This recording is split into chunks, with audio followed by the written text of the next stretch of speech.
এবার 6 সেমিস্টারের স্টুডেন্টদের জন্য একটা ভিডিও আনলাম, যেটা হচ্ছে ডিপার্টমেন্টাল অ্যাকাউন্টস। তো ডিপার্টমেন্টাল অ্যাকাউন্টস আদতে খুব সহজ এবং ছোট চ্যাপ্টার।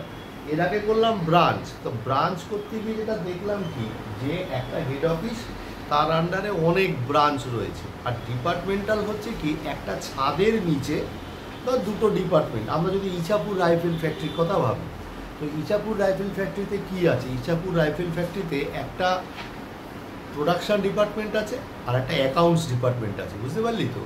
তো সেখানে কি হচ্ছে, যে অ্যাকাউন্টস ডিপার্টমেন্টের মতোই চলছে, প্রোডাকশন ডিপার্টমেন্টের মতোই চলছে। এবং সেখানে কিন্তু একটা পাঁচিলের মধ্যেই দুটো ডিপার্টমেন্ট রয়েছে। এখানে আমাকে ডিপার্টমেন্টে কি করতে হবে, তোকে এখানে ডিপার্টমেন্টে ট্রেডিং প্রফিট অ্যান্ড লস করতে হবে। ডিপার্টমেন্টাল অ্যাকাউন্ট একটু কঠিন কখন হয়ে যায়, ওই যখন আনরিয়ালাইজ প্রফিট আসে। তো আমরা 2-4টে অঙ্ক করে নেওয়ার পর তারপরে আনরিয়ালাইজ প্রফিটে যাব। আর এখানে না অঙ্ক করতে গিয়ে আমরা যেটা করব সেটা হচ্ছে কি, যে আমরা কস্টিংয়ে যে ওভারহেড করেছিলাম না, ওভারহেডের সেই রেশিও অনুযায়ী যেমন মানে আনঅ্যালোকেটেড এক্সপেন্সেসগুলো ভাগ করেছিলাম, এখানেও তেমনি কি করব, আনঅ্যালোকেটেড এক্সপেন্সেসগুলো ভাগ করতে হবে। কিসে ভাগ করব সেটা আমার কি আছে, আমাকে এখানে মানে বলেই দেবে। Messrs P and company has 2 department. দেখ, আমি যে অঙ্কটা করাতে যাচ্ছি, messrs P and company has 2 department, মানে দুটো ডিপার্টমেন্ট রয়েছে। আমাকে একটা trading and profit and loss account করতে বলেছে 31 মার্চ 2025। দেখ, ডিপার্টমেন্ট এ আর ডিপার্টমেন্ট বি রয়েছে, দেখেছিস তো? কিছু এক্সপেন্সেস রয়েছে অ্যালোকেট করাই রয়েছে, আর কিছু এক্সপেন্সেস আনঅ্যালোকেটেড রয়েছে, আদার কমন এক্সপেন্সেস, দেখতে পেয়েছিস? আর সাম আদার রেলিভেন্ট ইনফরমেশান আর গিভেন বিলো। সেখানে দেখ কি আছে, সেখানে তো light points, value of assets, floor area, এগুলো দিয়েছে। তো এবারে তুই লক্ষ্য করে দেখ যে এখানে তোর কি রয়েছে। এখানে তো সেলস রয়েছে, দেখ 6,33,000 টাকা, দেখেছিস তো? এখানে সেলস রয়েছে 6,33,000 টাকা, আর সেলস রিটার্ন রয়েছে 3,000 টাকা। আর ডিপার্টমেন্ট বির কী হয়েছে, 4,92,000 টাকা হচ্ছে, 4,92,000 টাকা হচ্ছে সেলস, আর সেলস রিটার্ন হচ্ছে 2,000 টাকা। তাহলে আমরা না এখানে আগে কি করব, যে আগে নেট সেলসটাকে বার করে নেব। লেখ computation of net sales, working লিখে লেখ যে computation of net sales and বলে আমরা আরেকটা জিনিস লিখবো, একটু পরে আসছি, তোদের বোঝার তাগিদে একটু পরে বলছি। তাহলে এখানে কি আছে, ডিপিটি এ আছে,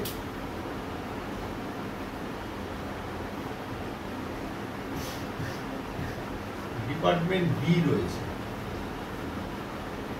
কত টাকা রয়েছে, সেলস কি রয়েছে 6,33,000, আর রয়েছে কি 4,32,000, হলো 4,92,000। কত? 4,92,000। ও 6,33,000 আর 4,92,000। এখানে লিখলাম লেস সেলস রিটার্ন বলে 3,000 টাকা মাইনাস করলাম, করে লিখলাম 6,30,000 টাকা, আর এখানে 2,000 টাকা মাইনাস করলাম, মানে 4,90,000 টাকা। তাহলে এটা বেরোলো আমার নেট সেলস।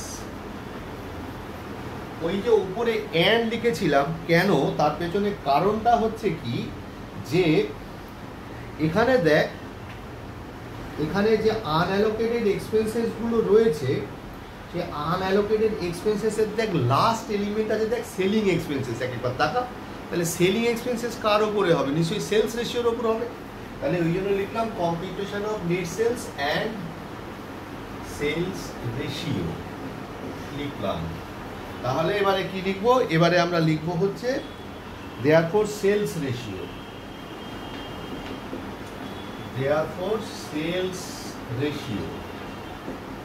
বলে কি লিখবো, ডিপার্টমেন্ট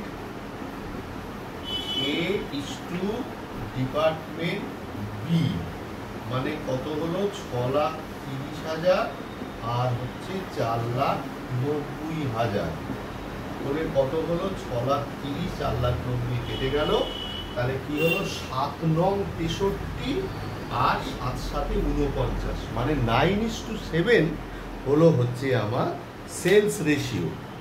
কেমন? তো এইটুকু হলো।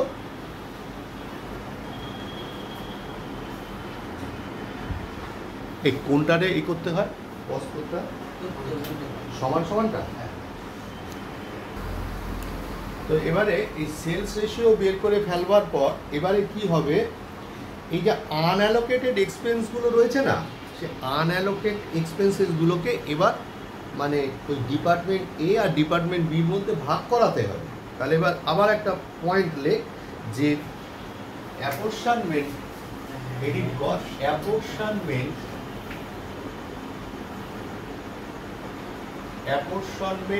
Of unallocated expenses লিখলি। লেখার পর এবার তুই কি করবি, ডিপার্টমেন্ট গুলো রয়েছে তাহলে লিখলি। এখানে প্রথম এটা হচ্ছে পার্টিকুলার্স,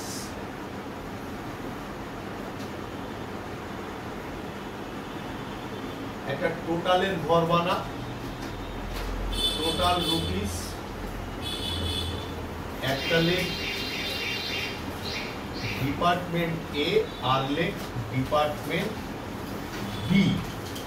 এবার লিখবার পর এবার আমরা কি করব, ওয়ার্কিংই চলছে। দেখ এখানে রয়েছে কি, এখানে রয়েছে রেন্ট।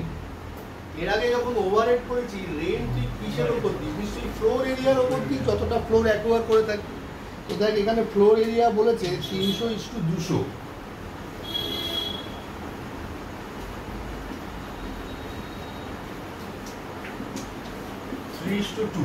তাহলে আমার রেন্ট কত টাকা আছে, আমার রেন্ট আছে 15,000 টাকা। তাহলে ওহো, এখানে যেটা ভুল করলাম ছকটা, সেটা হচ্ছে কি যে টোটাল না, এখানে আরেকটু চেঞ্জ করতে হবে, সরি, বেসিস অফ অ্যাপোর্শনমেন্টটা লিখতে হবে, extremely sorry.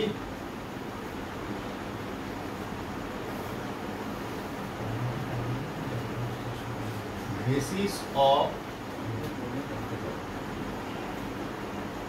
অ্যাপোর্শনমেন্ট total rupees department A department B. তাহলে এবার লিখলাম রেন্ট, রেন্ট লিখে লিখলাম ফ্লোর এরিয়া, লিখলাম 3:2। রেন্ট কত আছে, রেন্ট হচ্ছে 15,000 টাকা, লিখলাম 15,000। তাহলে 5 দিয়ে ভাগ করলে কত হয়, 5 3 15,000, তাই না? তাহলে 3 3 9,000 আর হচ্ছে গিয়ে 5 আর হচ্ছে গিয়ে 6,000। তাহলে ডিপার্টমেন্ট দিয়ে নিল 6,000। এই হয়ে যাওয়ার পর তারপরে কি আছে, ইলেকট্রিসিটি। ইলেকট্রিসিটি নিশ্চয়ই লাইট পয়েন্টের ওপর হবে, তাহলে লিখলাম ইলেকট্রিসিটি, লিখলাম লাইট পয়েন্ট। লাইট পয়েন্ট কি আছে, 18:9, তার মানে 2:1। লাইট পয়েন্ট কত আছে, আমার লাইট পয়েন্ট আছে, এই ইলেকট্রিসিটি আছে 6,000। 6,000 করলে কত হয়, 3 2 6, 4,000 আর 2,000 হয়ে গেল। ডেপ্রিসিয়েশন, ডেপ্রিসিয়েশন কার উপরে হয়, নিশ্চয়ই অ্যাসেটের উপর হয়, তাহলে লিখলাম ডেপ্রিসিয়েশন।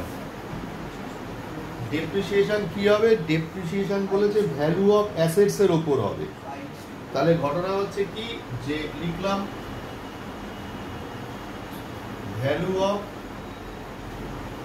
অ্যাসেটস, কত টাকা লিখলাম value of assets, value of assets হচ্ছে 1.5 লাখ আর 1,20,000, তাই না? তাহলে শূন্যগুলো কেটে গেল, 15:12, মানে 5:3, 5:4, তাহলে কত হবে 5:4। কত টাকা আছে এখানে আমার রয়েছে, যে ডেপ্রিসিয়েশন 18,000 টাকা, তার মানে 18কে 9 দিয়ে ভাগ করলে 2, তাহলে 10,000 টাকা আর 8,000 টাকা, 10,000 আর 8,000। আশা করি বুঝতে পেরেছিস। লাস্ট অফ অল কী রয়েছে? Selling expenses. এই সেলিং এক্সপেন্সেসটার জন্যই আমরা সেলস রেশিওটা বার করেছিলাম। লিখলাম সেলিং এক্সপেন্সেস কত টাকা? সেলিং এক্সপেন্সেস হবে হচ্ছে সেলস রেশিওর উপর। করলাম সেলস রেশিও কত টাকা? সেলস রেশিওতে সেলস রেশিও কত বেরিয়েছিল? 9:7। তাহলে 9:7 মানে 16। সেলিং এক্সপেন্সেস কত আছে? 8,000 টাকা। 8,000, তাহলে কি হবে? 8,000কে 16 দিয়ে ডিভাইড করব। 8,000কে 16,000 দিয়ে ডিভাইড করব, 16 দিয়ে ডিভাইড করব, সরি, করলে হয় 500। 500 ইন্টু 45 আর 3,500। আশা করি বোঝা গেছে। এইভাবে আমরা রেশিওগুলো করে নিলাম। এরপরে আমরা জাস্ট বসিয়ে দেবো। বসানোটা আমি তোদের গ্রুপে ভয়েস করে বলে দিচ্ছি।